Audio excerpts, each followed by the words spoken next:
all those who have hung with me every Tuesday evening for the past month or so. These have been phenomenal, and I guarantee, for whether you're going to the conference or not, but if you're going to the conference, you're going to feel so much more prepared in terms of just going in and making the most of it.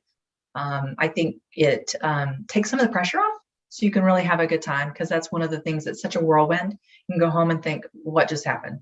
And never fear, after the conference, we have some things for you as well. So we try to take care of you. So let's go ahead and get started.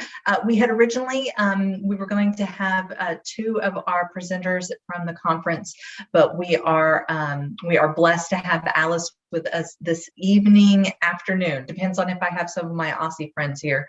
Yeah, so Alice Fugate is an agent with the Joy Harris Literary Agency.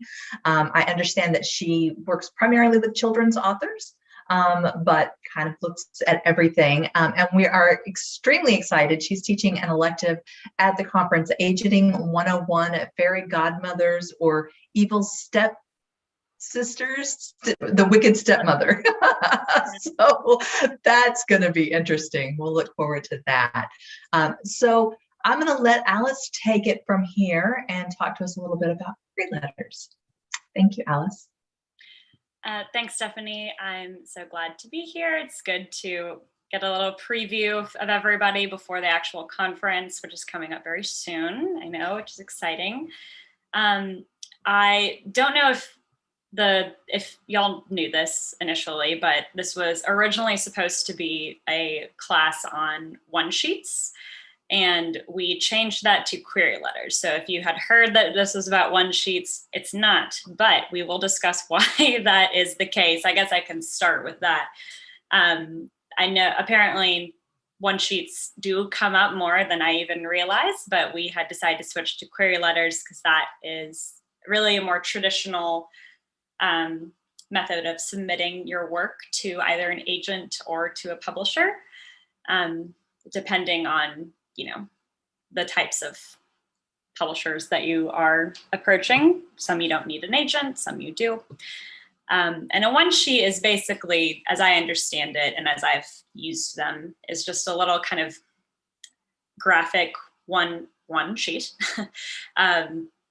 giving a lot of the same information you have in a query letter, but it's a little more visual, and it's not, I guess the reason it's not really necessary for me as an agent, and probably for most publishers, especially in the more traditional space, is that we don't really want to look at a lot of attachments. Like we get so many things coming in all the time. We just want there to be, the body of the email, all the information we need. We don't need pictures. We don't need, graphics or anything necessarily. We just want the main info we need, the facts, and then we need, which we will go through in detail tonight, and then we need the, writing sample, basically. And that can be an attachment, that can be pasted in the body of the email. That will depend on the specific guidelines of the publisher or of the agent. Is that a hand? Or was that, no, I don't think that was a hand. So, okay, never mind. Just watching the class here. So a lot of the information that you would have in a one sheet, you would have in a query letter. A query letter is going to be formatted like a letter or an email.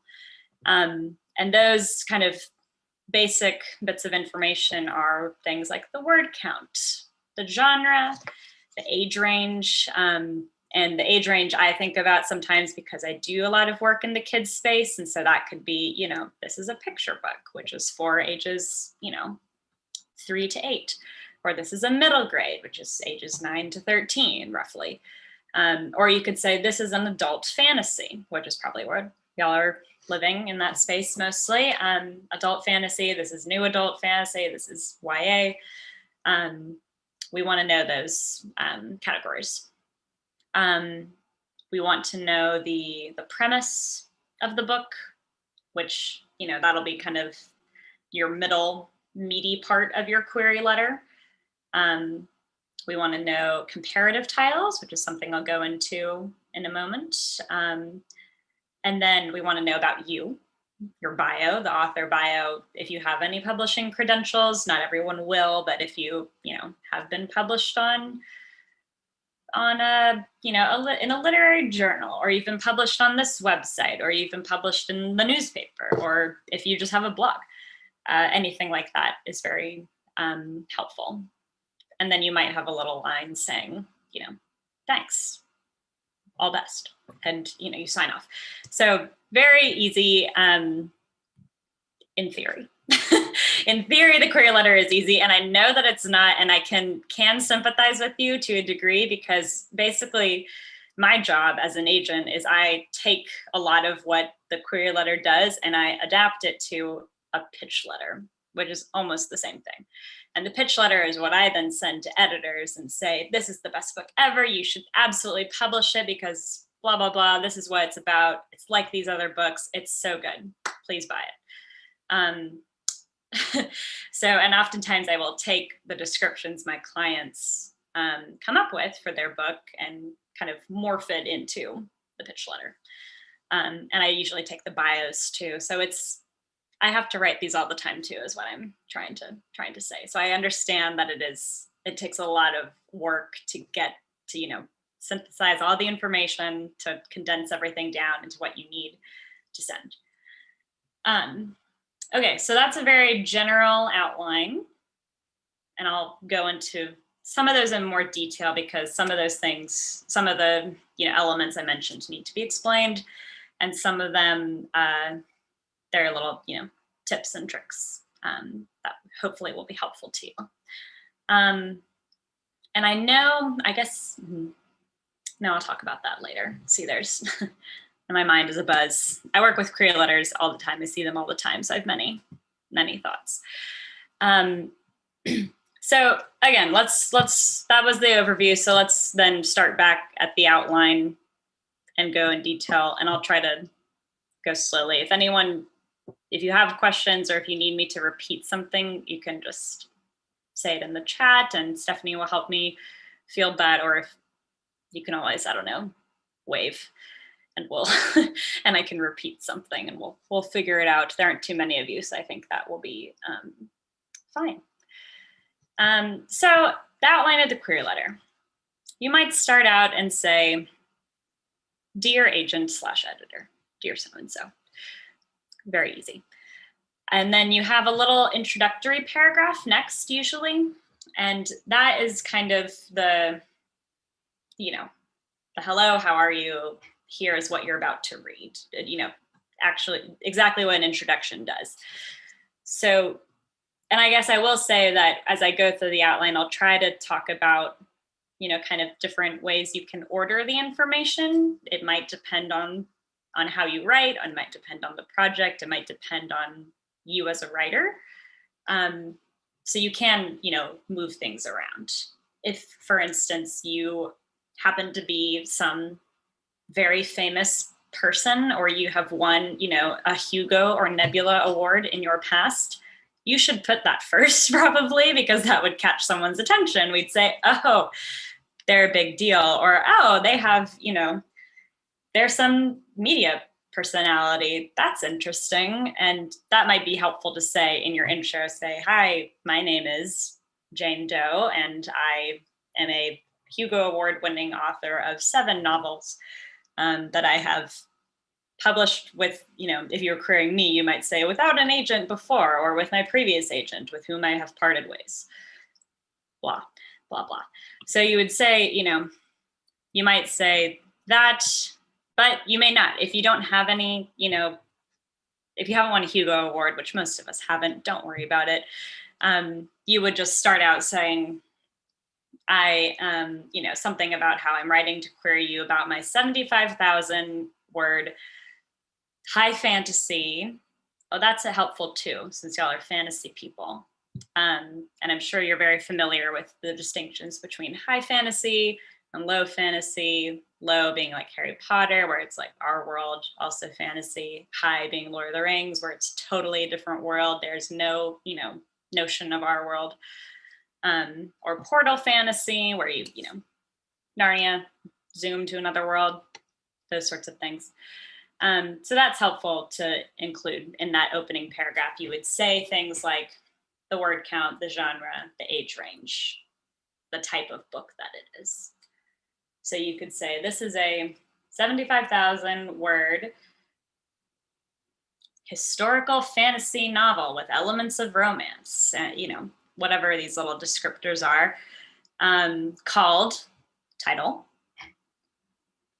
And then you might give us one or two lines that I think y'all had a backpack session on a log line. And I don't know what they told you about the log line, but what I've heard of, when I've seen log lines, they're kind of the one or two sentence synopsis or, little pitch about your novel.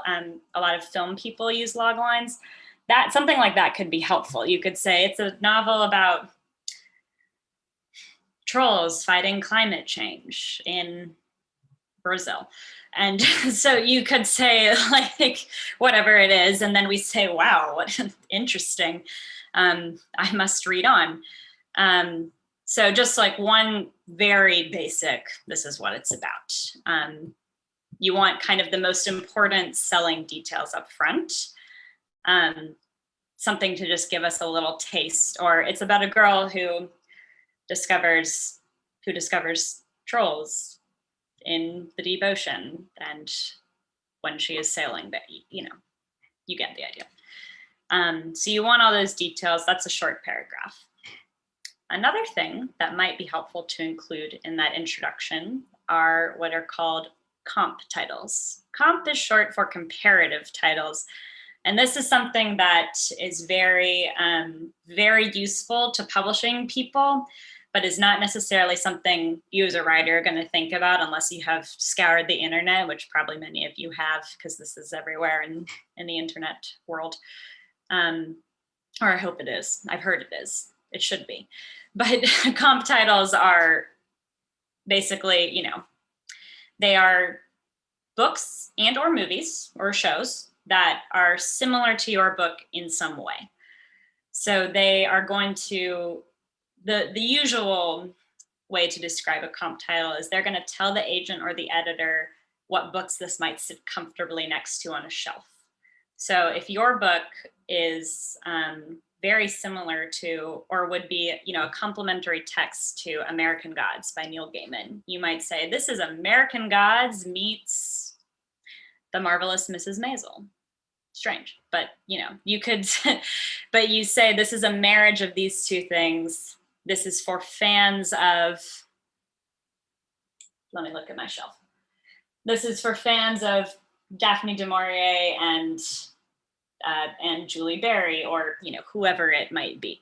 So you can approach the comp titles in a lot of different ways, which is kind of fun. The easiest rule of thumb for comp titles, and you can have 2 or 3. If you go longer than that, it might get a little clunky. So 2 or 3 is a good rule of thumb.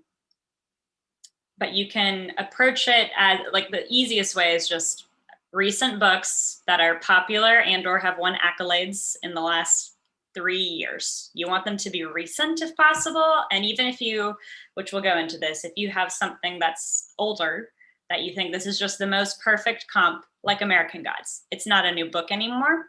But if it is the best comp for your book, keep that, but have something recent as well. So you could say, The House in the Cerulean Sea by T.J. Klein is a recent book, bestseller, award. I think it won awards. You want to have that to kind of bring it up to date, because that is indicating to the person reading your query letter that you're kind of in the know with contemporary novels, even if you're not. If you never read contemporary novels, pretend that you do. And then they, just stick something recent in there, even if you're just Googling it and you never read it. But obviously it's better if you've read it, but I get it. It happens. I do that too. I pitch editors and I'm like, I've never read this, but I know that it's basically like this book. So you want something usually contemporary, something well-known. You don't want something obscure that no one has ever heard of, because I'm not going to go look it up. I'm just going to say, I've never heard of that. But I'm going to hopefully assume that it's something I should have heard about. So easiest one are last 3-ish, maybe 3 to 5 years, popular well-known novels or books. But you can shake it up. If your book has elements of, say, Marvelous Mrs. Maisel, the show, or a movie like Clueless, then you can throw that in there. But again, you always want the balancing factor of that nice, new, recent novel. Same goes for a classic. If your book is, would be friends with A Wrinkle in Time, which was written, it came out in 63. That's old now, right? Like that's in the past. We love it. The movie was semi-recent, but it's not really a contemporary book. Balance it out with something nice, shiny, and new.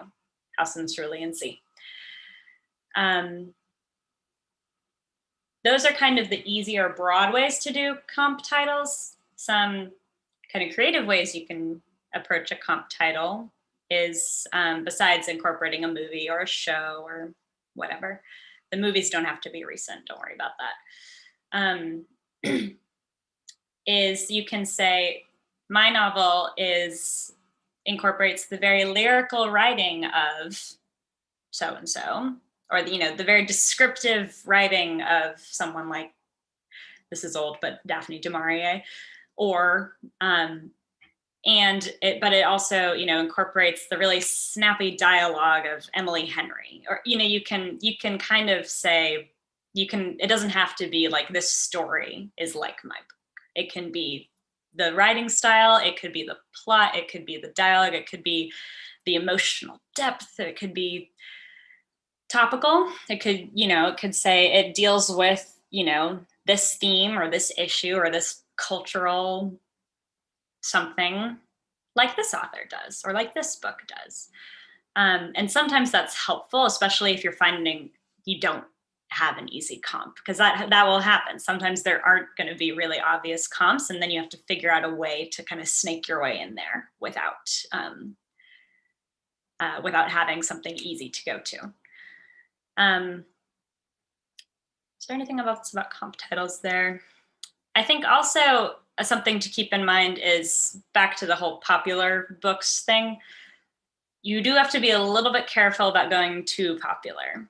If you say your book is like Harry Potter, we are all going to roll our eyes, and I'm so sorry, but it's because, everyone wants to be like, oh, my book is like Harry Potter. And we're like, yeah, well, but you're probably not Harry Potter. And, even if you might be, but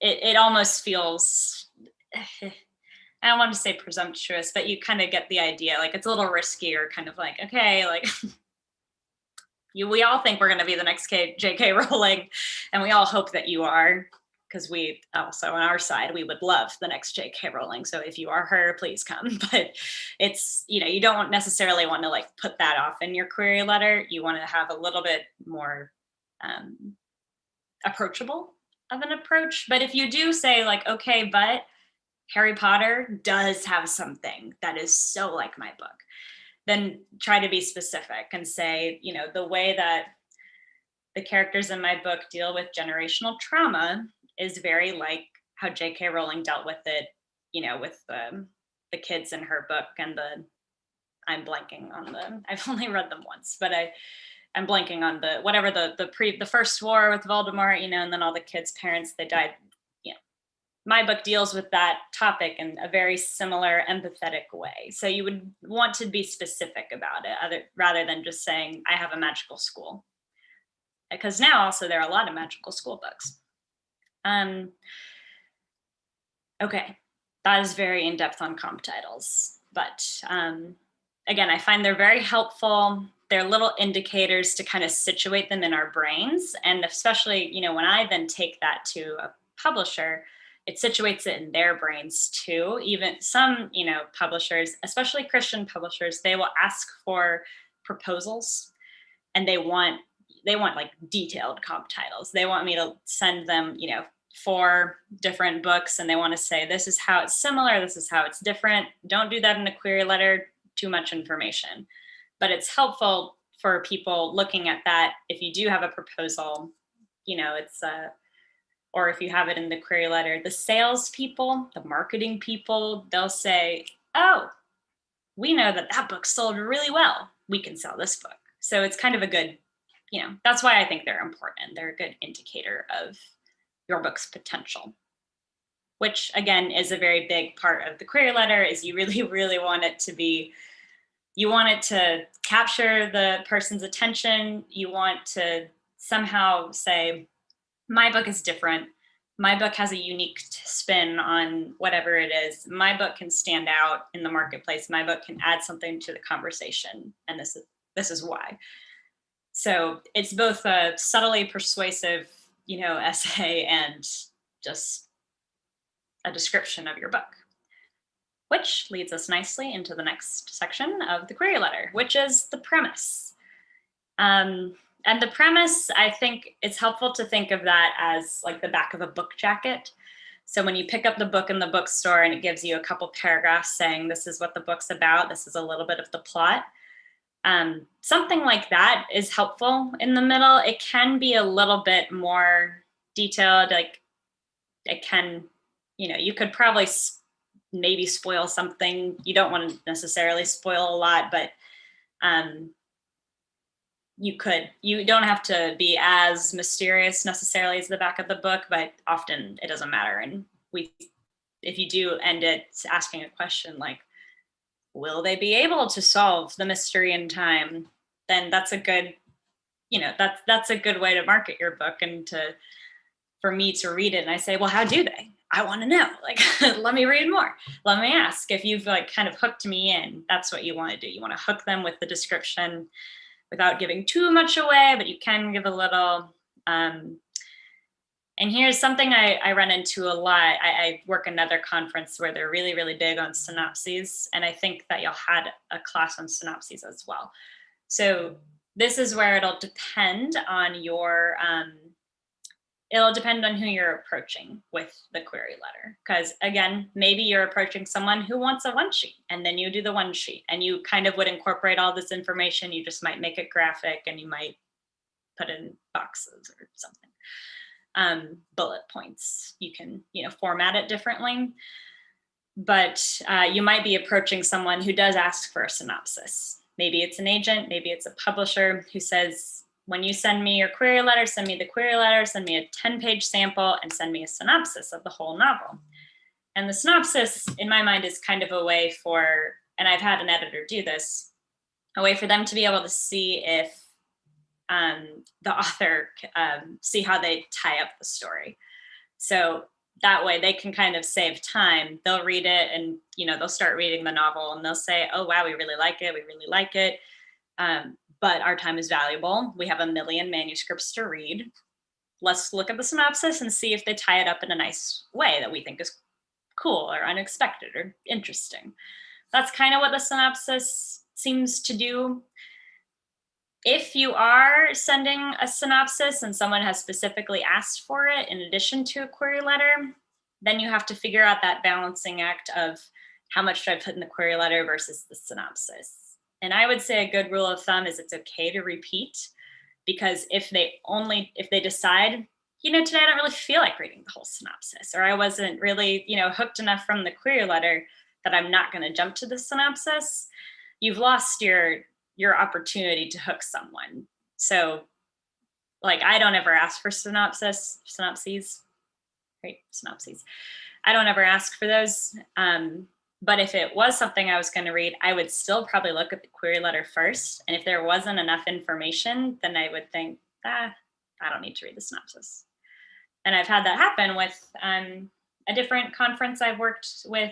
They will sometimes be really scanty on their premise in the query letter and then really detailed in the synopsis. And I'll think, well, that's super interesting. Oh, that's cool. Like, well, I wanted to know that about the character here. I wanted to read the premise and think, I want to know what happens to that character. I want to know about, the downfall of the kingdom or whatever it is. So you want to have enough meat in there that we could then go on to the synopsis. I wouldn't rely too heavily on the synopsis.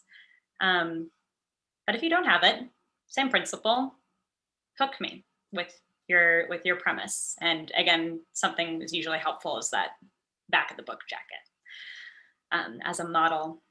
And then after you that can be 1-2 paragraphs. You don't, again, it's sort of like a one-sheet premise. You don't want it to be super long. You don't want it to be too short. It may depend on the type of book you're writing. Again, book jacket copy is usually pretty helpful as a rubric. After that, you don't have to have this. Sometimes it might be helpful to have a little concluding 1 or 2 sentences in its own little paragraph. And this is what I do when I write pitch letters, and I find it to be helpful.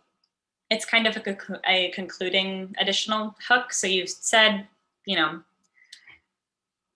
Wendy and her brothers are flying to Neverland with Peter, and they, they encounter pirates, and they have to figure out how to get home, and are they going to grow up? And then the little, summary paragraph about that might say, might list the themes. It might list some of the, it's kind of lists, I think, are helpful here. It's kind of helpful to just say, about pirates and ticking clock alligators, and, or you might say involving pirates, ticking clock alligators, and fairies. This book explores the nostalgia of childhood, the sorrow of adulthood, or, I have read Peter Pan. I haven't remembered all the very detailed, wonderful themes in it, but, those sorts of things. And the complexity of motherhood, or, you would kind of give little themes at the end, and that they do that on the back of a book jacket too. They might say a novel about sisterhood and female friendships, and and exploring the concept of, do the ends justify the means, or a novel about redemptive love, a novel about blah, blah, blah. You want it to be some lovely, sweeping, exciting, interesting thing that we say, oh, I want to read it, a novel about redemptive love. And especially because you've just told me all the interesting things you're doing in the world and the plot. And I think, oh, I want to read a novel about redemptive love in here, or I want to read a Cinderella story, kind of character arc in the world you just described to me. So it's a nice way to kind of conclude and zoom out from the detail you just gave. Yeah, and so that would, and you can also, sometimes people choose to list the comp titles there, because that can sometimes be an easy summary. You can say, for fans of Carrie Wallace and R.J. Palacio, this book explores bloody, bloody, bloody. So that, there's multiple ways you can, again, arrange your information, and it might just be the flow of how you're writing it. And you'll look at it and say, yeah, I think that flows better here. I think it's a stronger ending, or I think this is a stronger beginning to put here and here.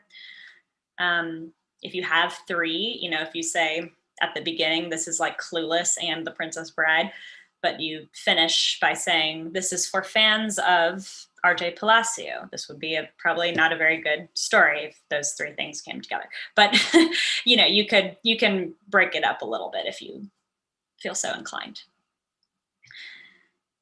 Okay. Then you'll have your author bio. And that short little bio, you can say, you can include all sorts of details, and this is kind of up to you, whatever you think might be important for the person considering, what might be important for the publisher to know, or just might be important to you as a writer. You can say, I'm a writer. You could say, let's say you have a day job that's not writing. You may not, but you could say, I'm a chemical engineer who, does whatever chemical engineers do during the day, and I write by night. And I have, let's say you have gotten some writing out there into the world. You could say, I have had a story published in the Fairy Tale Review. You might link it. You might have a little clicking link. And so I could say, I love the Fairy Tale Review. Let me go read her story. And then I can get a better idea of her writing.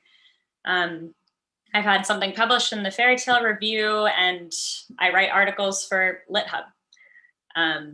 Or I'm a member of the Society of Children's Books Writers and Illustrators. I have been for years. Or I am a member of Realm Makers and I attend their conference. I go to workshops. You can say kind of like, this is your chance to demonstrate your commitment to your writing. And even if you are not published anywhere, even if you're in no, groups, that's fine. We get plenty of things like that too.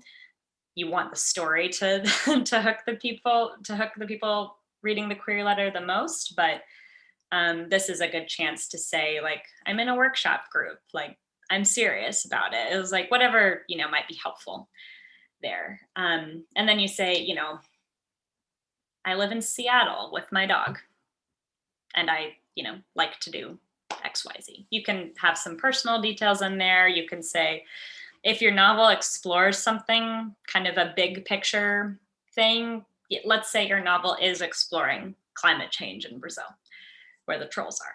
Then you can say, I'm really passionate about climate change and I do environmental advocacy, or, if there's anything that kind of shows, kind of the integrity of the work, or just shows your demonstration, demonstrates that you care about this, or maybe you're an expert, maybe you happen to be some historical expert in Brazil. I don't know, as something like that. You can put all sorts of things in there.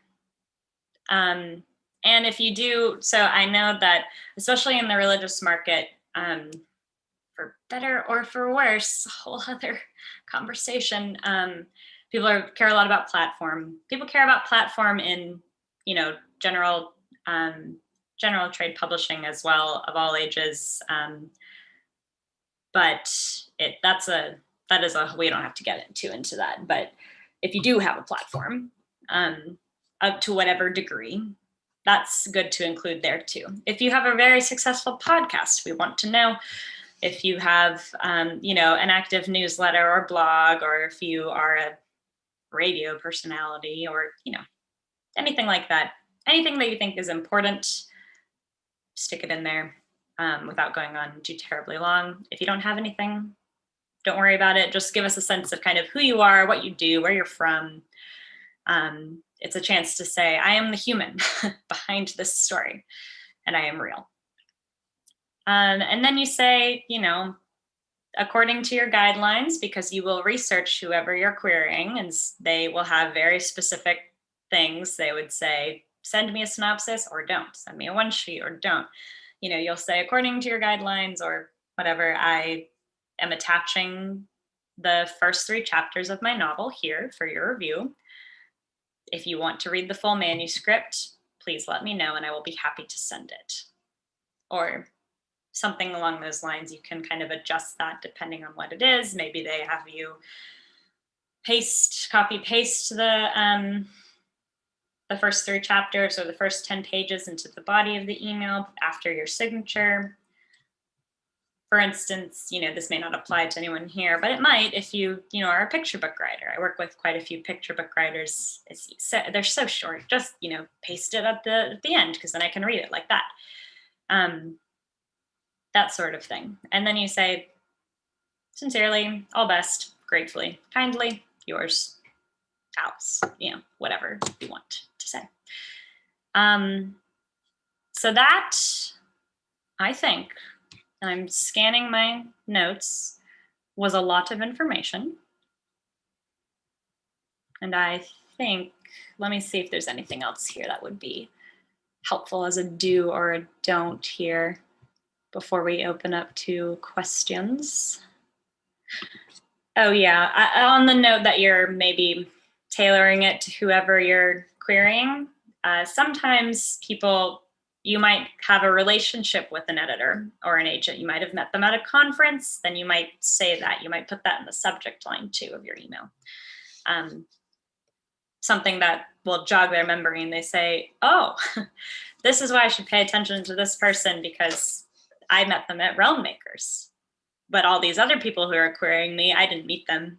So, you know, if there's anything like that that might extra grab someone's attention, certainly put that at the beginning of your query letter in the subject line somewhere.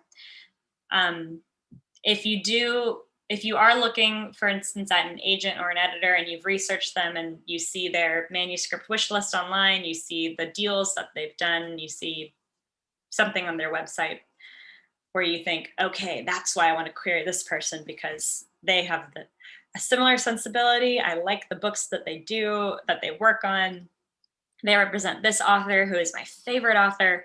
Then you can put that in there. I wouldn't make it up necessarily. Like if you don't have anything, then don't necessarily reach. But if you're querying me and you say, oh, your author Bong Radilla is just such a fantastic graphic novelist, and I loved his work, so I was so excited to query you. That's nice. Put that in there if it's true. And if you just look up an agent and say, oh, I love that, that graphic novel by Bong Radilla, which is a very great graphic novel coming out in August. It's going to be great. If you do see that and you say, oh, I'd love to read that by this agent, and then you do go, you can also approach it that way. You can look at an agent and say, oh, I would like to read that something by them, and then stick it in my query. You can do that. Or your taste resonates with mine, or I loved how on your website you described that you're interested in stories that explore nature, religion, and music, and my novel does that, or I love to do that in my work. Then certainly include that. Sometimes it's helpful to say, this is why I'm querying you and why I want you to be my agent, my editor, my publisher. That can be helpful. It's kind of like a job. It was like a cover letter in a way. A small, maybe don't do this, is I would hesitate to say something like, I can see this being made into a movie or a TV series, because even if it is like something that would make a great show or a great movie, it's very hard to get something taken from book to film, book to screen. And I think, like, I guess when I usually read that, I think, like, wouldn't that be great? Like, good luck. It's not very, I think it just doesn't always come across well. Like, I think I can totally see how from the other side of the desk, you might look at it and say, you're trying to demonstrate that this has commercial viability, which is absolutely what you should do. But saying, like, I could see this being made into an Oscar award winning film, you're kind of like, okay, like, we'd all like that. A nice, or maybe a better way to say that would be to say, this is a cinematic kind of story. And that suggests to me, ooh, that, if it's cinematic, then it, maybe it reads like a movie, maybe it's super visual, or you can really, like, when you read this, you think of the movies without being like, this should be a movie. So that's a small pet peeve of mine that maybe resonates with other people. Okay, I'm going to take a sip of water. And then I asked one of my clients who's very good. She basically writes her own pitch letters for me a lot of the time, because I think she really likes it and she's quite good at it. And so I asked her if she would be willing for me to share her query letter that she was sending out at the time when we started working together. We kind of, we were connected through a kind of not a traditional manner. It was actually through kind of an online giveaway where I was participated in this charity giveaway, and I would give away a critique of someone's picture book. And so it was sort of an abnormal way, but she sent me, so she had kind of a modified query letter for me, but she sent me basically roughly the query letter she was sending out at the time, which I will show you. Let me share my screen. Just as an example, because sometimes that's helpful to kind of put things together. And this is for a picture book, and it has, this is perhaps not the most like straightforward query letter, but it'll give you maybe some ideas, or just, it's a real example. So her name is Maria. So Maria is writing to me and she says, "Dear Alice, I am seeking representation." That's an easy, nice way to start a query letter. "For my picture book, I Am a Force, complete at 300 words. This manuscript, along with 4 others, were pitched in DV Pit last week." That's a Twitter thing. No, that one's still around. Were pitched in DV Pit last week on Twitter and garnered interest from editors at Waterbrook Press, Knopf, Dial, Barefoot, Trigger, and Chronicle Kids, including a like from a pitch that included my own sample illustrations. Your profile really resonated with me. I appreciate your interest in representing diverse voices, and I was happy to see your attraction to stories that showcase the importance of faith. So I think actually she did tweak this, because those were some things I had put in my bio somewhere. So I Am a Force, that's the title. It's very traditional in publishing. For whatever reason, we scream our titles, so they're always in caps. You can italicize it, we'll know what you mean. But capitalize, I Am a Force is a girl empowerment, STEM-based picture book written by a girl engineer in verse. And she did something interesting. These next couple lines are actually lines from the picture book. So I'm a force to be reckoned with, I am gravity, blah, blah, blah. And since it's a picture book, this is like super condensed, obviously, because if you keep going, you will write the whole thing in your query letter. So this, I Am Every Good Thing, is a book, so that should be italicized. But I Am Every Good Thing by Derek Barnes, and she said, be published by Nancy Paulson Books in 2020, meets Forces, Physical Science for Kids by Andy Dean by Nomad Press in 2018. In this inspiring and informative text for children aged 4 to 8, each stanza is a force, each descriptor is a play on words that describes both the force and the essence of girlhood simultaneously. So that's her premise and her comp titles, that's her pitch. And this book is actually going to get published. Hooray, next year. So it's this, I guess I should also have said that this is a successful query letter. And then she has her bio. I am Sri Lankan Canadian. I was born in India and grew up in Nigeria, England, Australia, and 4 provinces across Canada. I graduated from the University of Calgary with a Bachelor's of Science in Engineering, and spent the past decade writing material for external corporate communications. So what she did there is she told me she's writing about forces, right? Gravity, buoyancy, and then she says she's an engineer. So I know she has a science background, so she knows what she's talking about. But she also says, I spent the past decade writing material for corporate communications. So I know she's been writing, even if she wasn't writing fiction, even if she hasn't been pursuing that, she's been, exercising those muscles. I'm an active SCBWI and manuscript, oh Lord, I didn't mean to do that. I'm an active SCBWI and Manuscript Academy member. I currently live in Calgary with my Italian Canadian husband and 2 young daughters. So she put all this super, I read this and I think, wow, she's so interesting. She grew up all over the world. She was an engineer. She was in communications. And SCBWI is the Society of Children's Books Writers and Illustrators. A lot of people are in it. So you say, she's kind of plugged into the kidlit world. For y'all, it might be, I'm a part of this. I'm a part of Realm Makers, which is a fantasy, organization, or I'm a part of this fantasy thing. I'm something to kind of say, I'm in the world and I get it. And then she has this nice little thing about basically kind of why she wants an agent. I value that you're an editorial agent that can challenge and improve my craft.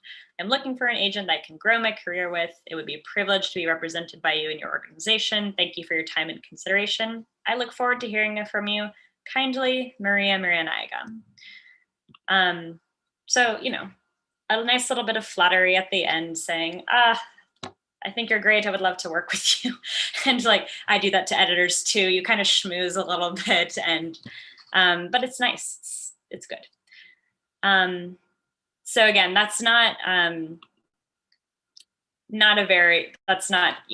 exactly like what yours is going to look like, especially if you're in adult fantasy or teen fantasy, but that's a nice kind of truncated way to think about a query letter.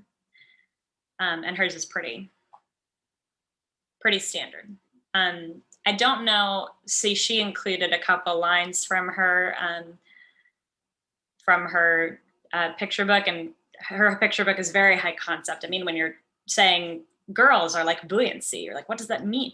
So that was very high concept, and so it helps to have that. And I think sometimes that helps for picture books because it is so much. It's like a poem. It's very much about that language. It's sentence level, word level language. For a larger novel, I don't probably need to have a few lines in the query letter from your book. I think I would rather have the description, but people do sometimes have, a line or two, perhaps. Okay. A lot of detail, a lot of information. I hope everyone is digesting. And I think we can move on to questions now. Yes, absolutely. And it was a lot of information. And I know query letters are kind of an art form in their own right, as far as all the different, but there are elements in that. Those were put together so well. I had a question, and you all just put your questions in the chat, although Alice covered every detail. I don't know, but I'm sure you've got some maybe some specific things that you might want to ask about. But I wanted to ask about, so I noticed in your sample, she mentioned about the Twitter, like a contest or something, kind of a pitch thing through Twitter. And to me, that read a little like endorsements, sort of. And so like outside of the Twitterverse, are endorsements in general, is that helpful if like, so-and-so, said this about my book, or is that taking up space where you'd like to see something else instead? Does that make sense? Oh yeah, that's a great question. Yes, I think that endorsements are good. If it's an endorsement from your mother, I don't really care. But if it's an endorsement from, if maybe you're in an MFA program and you studied with Neil Gaiman, God bless. And, and maybe he read this and he said, this was fabulous. If he gave you a blurb, definitely put that in there. Mm-hmm. So if you do have, and so that might be a nice way to start out. Actually, for this client's middle grade novel, we are going out on submission with that now. She did have a blurb from a published author who said, this book is blah, blah, blah. I stick that right at the beginning of the pitch letter, and then the editor reads the rest of it, because you want to say, oh, that person endorsed it. But it also kind of, like what I was just saying, if you are in an MFA program, or if you have if your friend is Neil Gaiman and he worked with you on this, or he read it, or he said something great about it, or you studied at the feet of these people, that's a nice detail to include somewhere. And that could be in your bio if it's like, oh, I studied with X, Y, and Z. Or it could be at the top saying, so-and-so said this about my writing. And it could be about your writing too, not necessarily your novel. You could be a contributor to a website, and you write stories for them, you write articles, and maybe someone said, their writing is so lyrical and lovely. That's nice. We like to hear that. Right. So as long as it contributes to your cred, then it's something to definitely put in there. Yeah. Okay. Awesome. So everyone is very quiet tonight. I'm seeing a lot of like shout outs, like, oh, here we go. Amen. Yeah. So Denise asked, it sounded as if your client had offers before she had an agent. Is that better? So she did not have offers. That's a good question.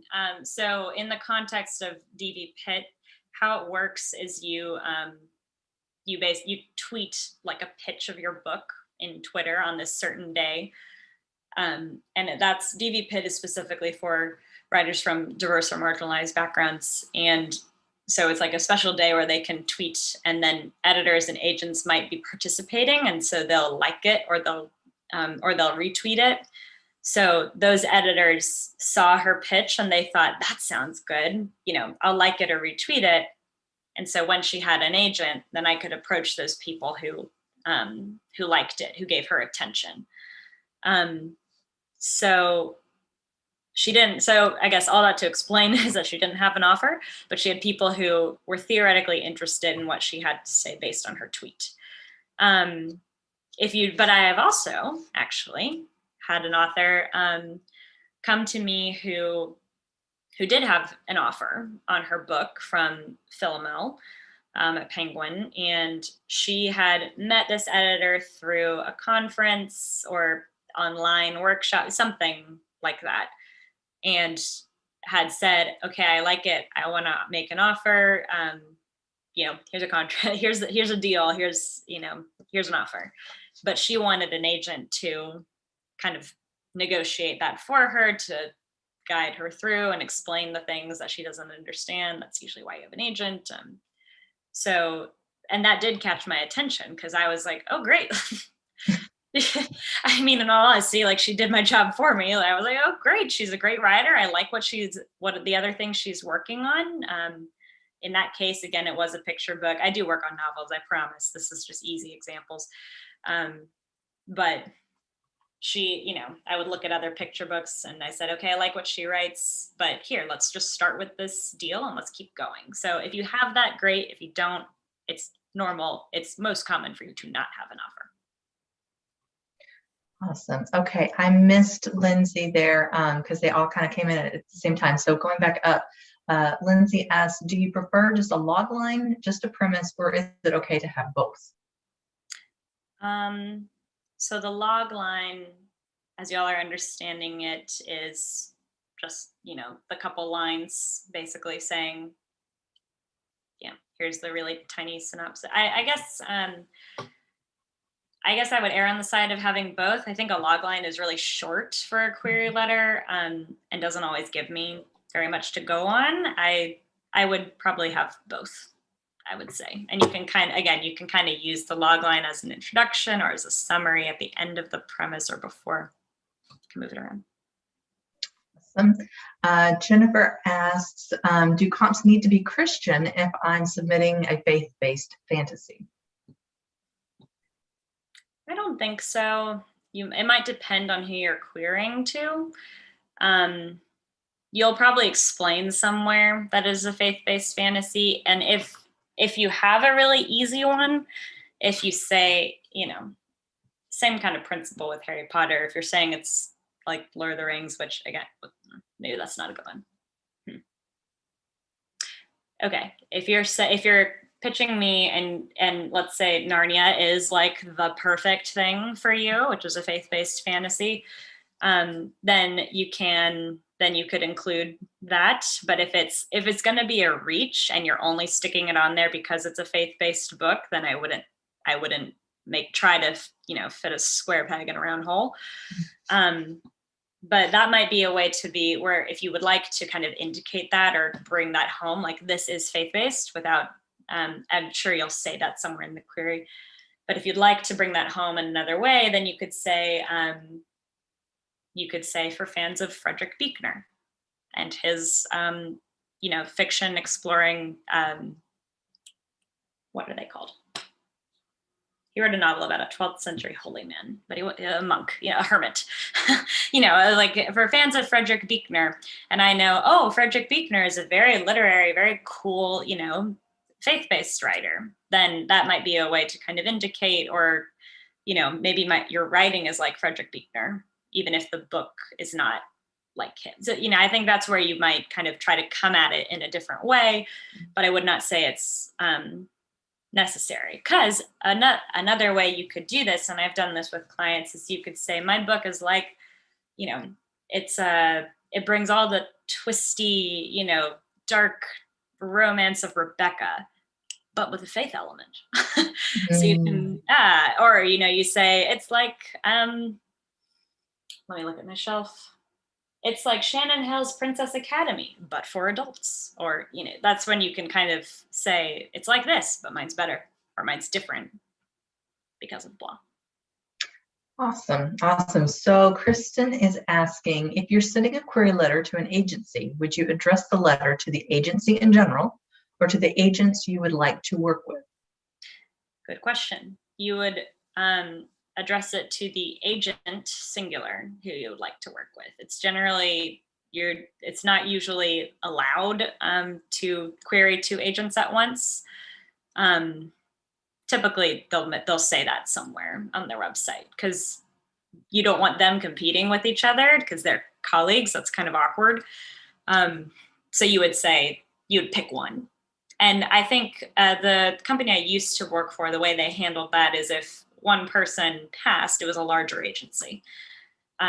You wouldn't do that with my agency now because it's 3 people, but at a bigger one, you might, if someone passes, then you might be able to go to the other person after a certain time period has passed. That's good to know. Lindsay asks, your site shows you are closed to unsolicited submissions. Will that change in the future? I know everybody hates me for this. So I don't know the answer to that question. But what I have been doing basically is I have been open to people who are coming to me through referrals, like if a client refers their friend, or if I'm working with people through a conference. So if I'll be open to Realm Maker people, I should actually, I guess I should email Becky about that. I'll probably say for, 6 months after Realm Makers, you're welcome to query me. You can put in the subject line Realm Makers. Again, that's where you kind of say, we have a connection through this thing. So I will definitely be open to Realm Maker people for probably a time period. It's unsolicited submissions as a way to not have millions of emails every day, which is again, it's that lovely little stepmother or fairy godmother dichotomy. There's always wickedness and goodness all in the same little fairy tale world. Oh, that's so good. So Katie, and this will be the last question because we're getting on to 8 o'clock. So this is perfect timing, Katie. Your question is, how obscure can the comps be? Can they be not really well known, but are the most popular given a lesser known genre? That's a good question. I guess I would again err on the side of less obscure. But it might depend on who you're talking to, because maybe the agent or editor you're querying, through some internet sleuthing, that they're really into something super, super niche, like a lesser known genre. Maybe they're really into paranormal horror in graphic novels, and maybe that is so specific that everyone in that community knows this book, but maybe the general reading public does not. So I think I would do research before you do something obscure. And there might be different levels of obscurity. I consider George MacDonald kind of an obscure author these days, because he's kind of only known in certain, if you're in the Christian fantasy world, you might know George MacDonald, who is lovely. But if you're not, then, none of my other friends know who George MacDonald is outside of Christian fantasy circles. They've never heard of him. So, it might depend on your audience. I would, if you're I'm just dying to, comp it to this, maybe put a qualifier saying, it's very, you could maybe say the, the cult classic within this subset of genre, whatever the novel is called, you could maybe kind of indicate to me it's important for some reason. But I would, again, always have that balancing factor, something that's a little bit more known. Yeah, that makes, that's awesome. For sure. Just like you said, it's all about trying to make those connections. And I think that's what I heard a lot of what you said about the query letter is making those, the even more subtle connections, making them really stand out. So great information. Thank you so much, Alice. I am really excited to see you at the conference and hear about all your, what's that? I know. It's going to be so good. And thank you for all of your really good questions. I appreciate y'all's participation in all of this. It was wonderful. The example was amazing. So I appreciate you sharing that with us. It's always good to see something kind of tangible we can sink our teeth into a little bit. So that was very, very helpful. So for, and just really quick, next Tuesday, we are doing pitch practices. Now, guys, I know it can be intimidating. You can feel a little out there because you're in front of people and you're actually practicing your pitch. But we're all working on it. There's so much grace there. It is a little pressure. So I want to encourage you to come, even if you just decide not going to come on, not going to try out my pitch. You will learn so much just by watching and just by listening to what Thomas has to say. He's done this, I want to say 3, maybe 4 years in a row. So he's got this down to an art, and he will open your mind to some things about your work that you might not have even known. So definitely join us for that. So with that, I will say goodbye. Thank you so much again, Alice, and thank you all for joining us tonight. Thanks. Bye. Good to see everyone. Thank you.